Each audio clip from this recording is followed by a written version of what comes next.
আজি আমাৰ কেবিনেটে অহা 26 তাৰিখে বিধানসভাৰ শেষ দিনাখন ইউনিফৰ্ম সিভিল কোড ইয়াক সদনত উপস্থাপন কৰিবলৈ সিদ্ধান্ত গ্ৰহণ কৰে। আজি কেবিনেটে ইউনিফৰ্ম সিভিল কোডৰ খচৰা তাক আজি কেবিনেটে অনুমোদন কৰে আৰু আমাৰ সদস্যসকলে শপত গ্ৰহণ কৰাৰ লগে লগে প্ৰথমখন বিধানসভাৰ অধিৱেশনৰ শেষ দিনা আমি ইউনিফৰ্ম সিভিল কোড সদনত উপস্থাপন কৰোঁ।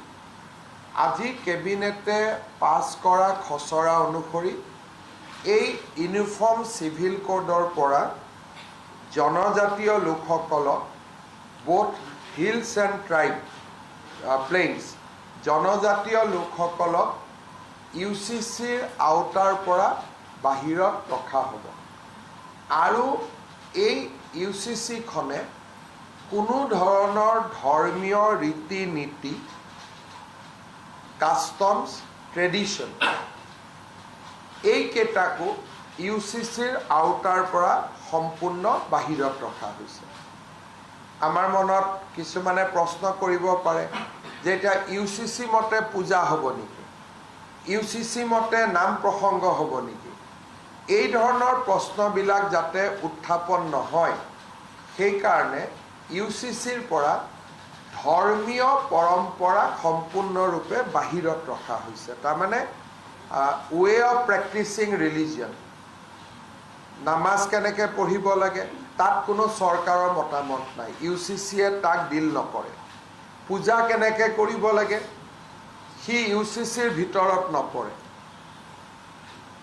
চক্ৰং বিয়া কেনেকৈ পাতিব লাগে, শিখৰ বিয়া কেনেকৈ পাতিব লাগে,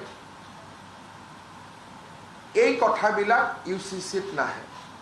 UCCত মাত্ৰ 4টা বিষয় আহিব। বিয়াৰ বাবে ন্যূনতম বয়স নিৰ্ধাৰণ হ'ব, পলিগেমি নাথাকিব, সম্পত্তিৰ অধিকাৰৰ ওপৰত থাকিব যে ছোৱালীয়েও সম্পূৰ্ণ অধিকাৰ পাব পাৰিব, লিভ ইন ৰিলেশ্যনশ্বিপৰ ওপৰত থাকিব। এই ধৰণে ধৰ্মীয় পৰম্পৰাক কোনো ধৰণে হস্তক্ষেপ নকৰাকৈ আন বিষয়সমূহতে UCC আহিব, যেনেকৈ এটাতকৈ অধিক বিয়া নকৰোৱা, সম্পত্তিৰ অধিকাৰ ছোৱালীলৈকে আগবঢ়োৱা, আমাৰ মেৰেজত কম্পালচৰি ৰেজিষ্ট্ৰেশ্যন প্ৰয়োজন,